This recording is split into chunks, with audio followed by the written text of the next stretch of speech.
malign portents.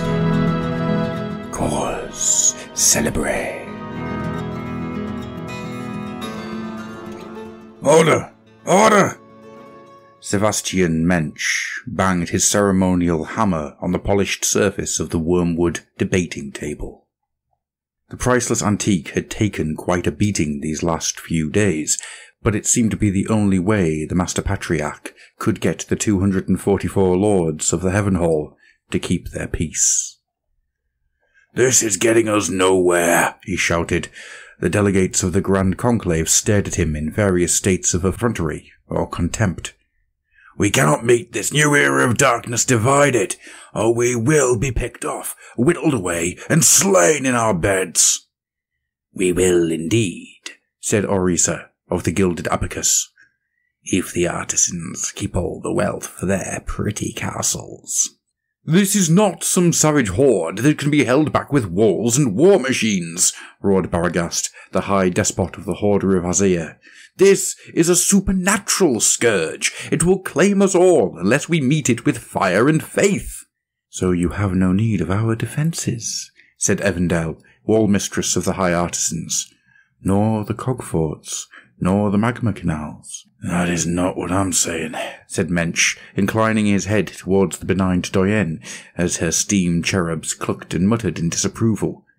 "I am saying that without a set of laws and principles, we will be isolated and slowly destroyed." The clarion sound of the herald's trumpet rang from outside the hall. Its jarring fanfare was cut abruptly short, and a moment later the chamber's doors were flung open. 244 mouths hung open, agog at the grandeur of the visitor as an entourage of hauntingly beautiful witch-elves slunk in behind her. The dignitary's shoulders were framed by a pair of metallic wings, each rendered in wrought gold and stylized to make her appear like a goddess of elegance made flesh. Finally, the auditorium knew silence. Morathi, the High Oracle of Cain, had arrived. The elven delegation was some 3 days late, but clearly for good reason. Some amongst them still had clotted gore upon their blade tips. Moriarty strode towards the assemblage, the click of her footsteps quick definite on the cold marble floor. "Welcome at last, my queen," said Mensch as she drew close. "In the name of Amaral's Grand Conclave, please feel free to rest your—" "Oh, do shut up," said Morathi, her scarlet black lips in a mouth of distaste. "I am in no mood for platitudes. This council must put aside its differences immediately and send every army to Shyish, or the forces of death will overwhelm us."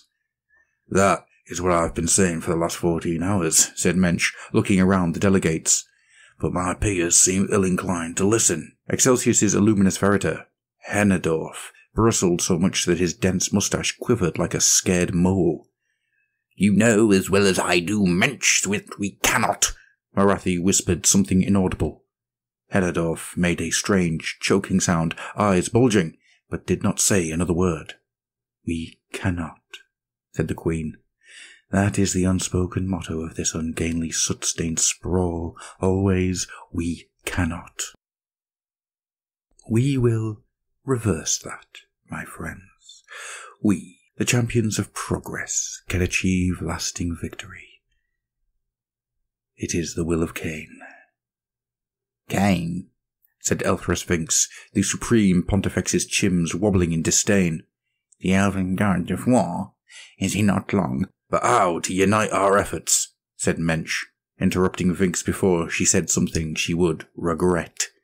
Morathi stared long and hard at Vinx, her eyes wide, before replying. "Lend me your hosts," she said. "Put your efforts towards mine, and I will do the same. You want us to simply give you our armies?" "Of course not," said Morathi. "We shall march to war side by side, and what I wish for is irrelevant. I am the Oracle of Cain, his high priestess, and the mouthpiece for his divine will. I will translate the desires of the bloody-handed one. He wishes us to coordinate our attacks on the heartlands of Shyish before this death suffocates every one of us. Mensch looked pointedly at Hennedorf, who by this point was turning a delicate shade of mauve. Lord Avantis, Magister of Hammerhal, spoke up. Say we march tomorrow and make for the abyssal fires. What guarantee is there that you stay to the bitter end and do not abandon us as soon as the hour grows dark?